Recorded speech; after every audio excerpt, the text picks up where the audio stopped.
Hi, thanks for joining us for this third part of the TGCPS General Q&A webinar.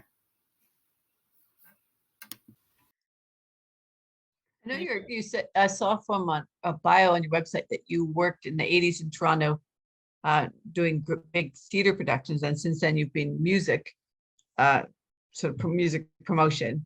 But what's drawn you back to promoting Canadian theater now? Okay, excellent question. Thank you. Thank you for that one. Thank you, Michael. My love is theater. My heart belongs to the theater. Did some stuff in the late 80s, and I don't know, it just seemed real obvious. I can't make a buck this way. And I went into music because it was clear how to make money in music. That was easy. Now through the course of the music experience, I learned a lot.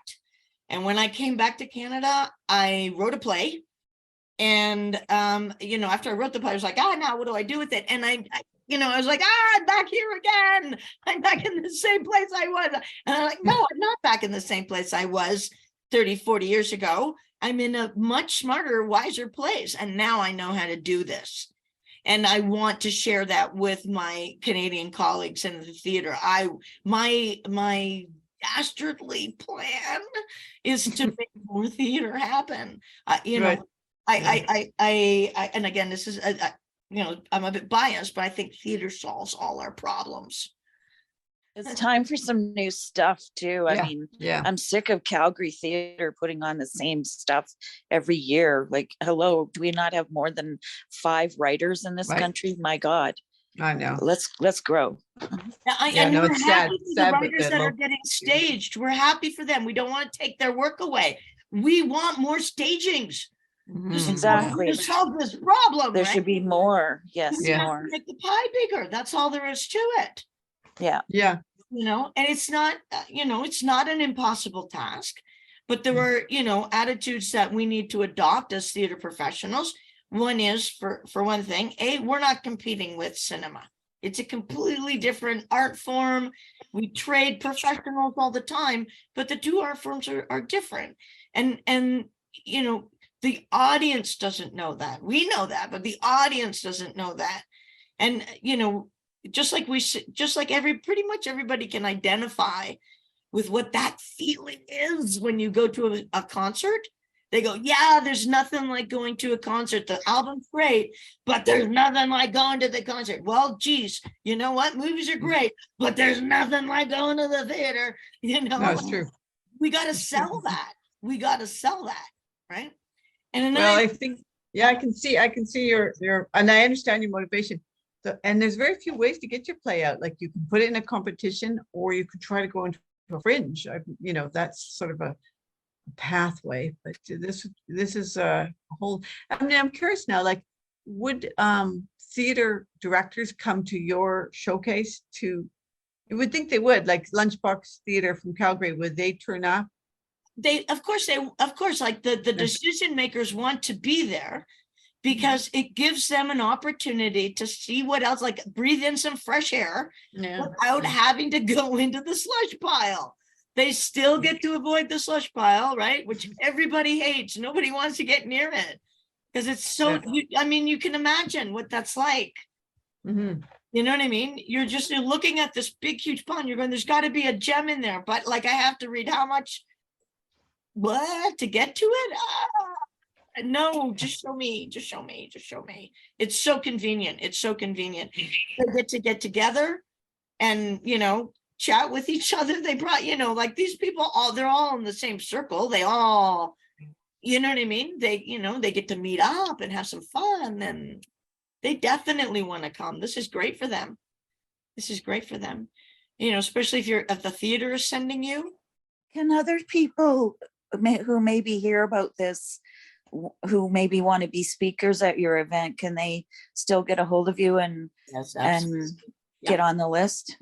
Okay. Yes, absolutely. That's a good point. And I also want to say that, like, companies that have something to sell can also reach out to me, because we can facilitate, some expo space appropriate expo space. We've also got, welcome baskets and things like that, you can stuff items into, blah, blah, blah, that kind of thing. Yeah, it makes me wonder whether Park would send somebody. Yes. If they could, and they're very good at getting funding. That's of course how they survive. So maybe they would. If you send them a note, you might get somebody out Okay, there. thank you. Thank you, Meg. Thank you. I think they should send you too. Have backed out of arts admin and focusing more on writing, which is a lot more fun. It is a lot more fun. Arts administration is a thankless job. It is. Oh, You're Lord. right. It is. So I feel freed of quite a lot of weight there. But I mean, I have a play that I really want people to see, and I'm having trouble getting it seen. And I live in such a rural area, I can't even find actors that easily. And of course, after COVID, you have that dearth of, everything. And we don't even actually have physical theaters. I have a good community hall where I might try it, but all these things make it possible, but difficult. And I'm curious now, if I can't pull together the whole thing, which you never know, I'm not throwing that out. I'm not quite clear on this showcase actors thing. Like, it seems like for $50, if I send you a 10-minute thing, and obviously it'd be better if I was there, but if I did, it seems like a lot for you to take on, to also put a director and actors and everything for $50. So are you like, is there extra? Yeah, I'm not responsible for that. I'm I am. Yes. Right. I'm facilitating for you, like as easy as I can make it for you. Right. To put that right. together. So I write them and I ask them, do they get to read the script and then they get to decide if they love it or no? I can't think of any reason why they would, unless they're full up. They've got so many requests that they can't meet the demand. But I guess what I'm thinking is, if I can fill out the form and submit the $50 thing, I've started the process. If I can suddenly pull it together to attend, we'll be able to shift that. Yes, I suppose. Yes, my suggestion would be actually don't register, but submit. Yeah. Submit, and then you're in. Yeah. Right. And then you can take your sweet time to decide whether or not, like, the things that are going to work against you. I see your hand up, Janice, and I will get to you as soon as I answer this question. So I hope your hand isn't hurting from holding it up for so long. Just trying to follow Zoom meeting rules, just so you know. Thank you. What were we saying? Submit, then I'm in. Then I can figure out, like, exactly. if I could. And then what you're pushing, the calendars that you're pushing against after that, is there a room available still? Yeah. Can you get a flight still? Somebody bought $50 and then wanted to upgrade. Of course, we're going to upgrade that. No problem. And you get your $50 incorporated into that. Absolutely. Okay. I'm going to take Janel's question. Yeah.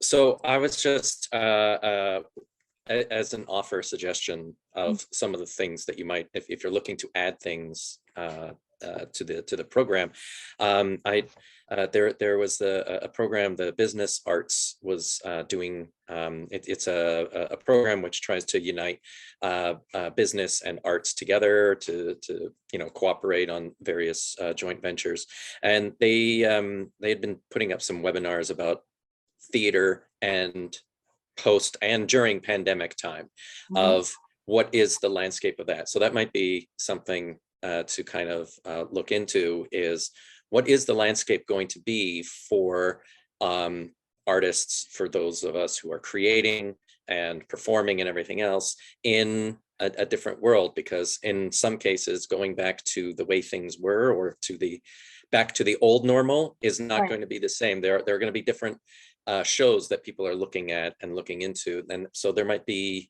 an opportunity there. I don't know. Yes, those are things I'm hoping that we're going to address in two areas. One is the roundtable discussion, which is, it's three-phased. We want to talk about, first of all, how to get a script to stage, like what are the mechanical processes, what are the avenues that one might use to get their script to stage. The next is then the conversation moves into what are the elements of a script or a production that attract certain audiences. I think that's where we get into, close, we start scratching your question there, right? And the third part is, what can we do to normalize theater in our communities outside the theater itself? Meaning, like in a meta understanding, how do we incorporate theater into the daily lives of normal people? How can we get them closer to that?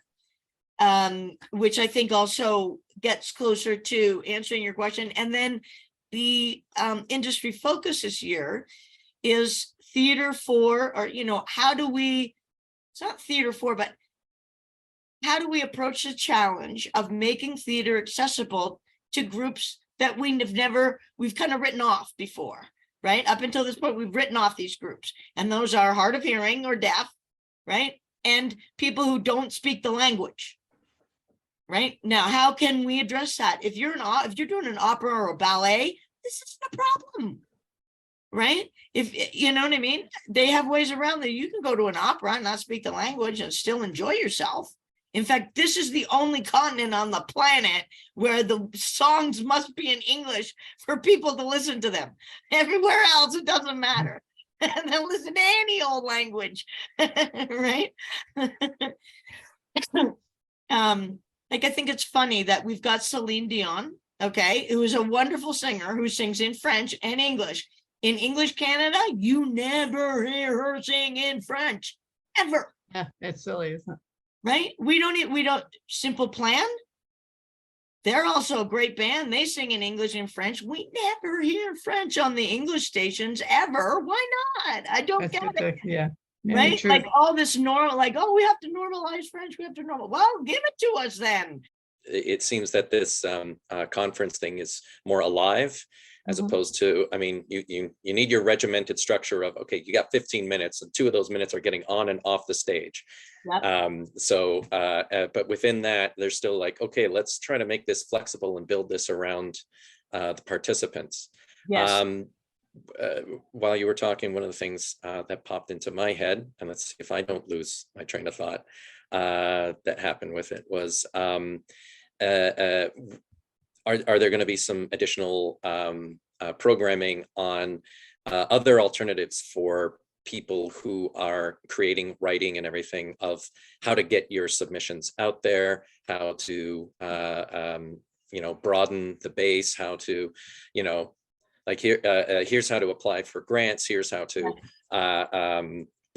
submit to other groups that you want to do, that kind of stuff, for particularly for people who are just starting out and don't have a lot of experience and whatnot, but they want to find a way of putting their show out there without spending the money and doing it all themselves, because they just want to write it. I'm going to be doing a seminar on the business side, and then on another note, actually, apart from this conference, I am planning a series of webinars to talk about exactly that, to answer those questions.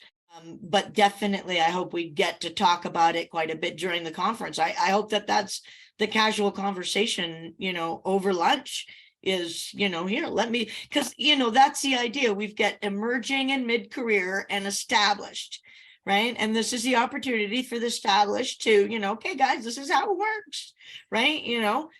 This is how we keep the whole process flowing properly, right? It's when the people who know pass on their information to the people who are trying to find out, right? And I think this is just a great opportunity for that to happen, right? Even if it doesn't happen right there during those 4 days, you've got the opportunity to make the connections and then hook up with those people later on, either sign up for their courses or webinars or ask them to mentor you, or, maybe they offer or whatever, you never know, right? So, but definitely. And then your point of, for writers and performers too, and directors, is that, and we said before, in film, clearly, and there's lots of opportunities there. There's a bit of a misconception, I think, for writers in terms of like because we think of Hollywood per se, and now that's just a conceptual place. It's not a physical place anymore, right?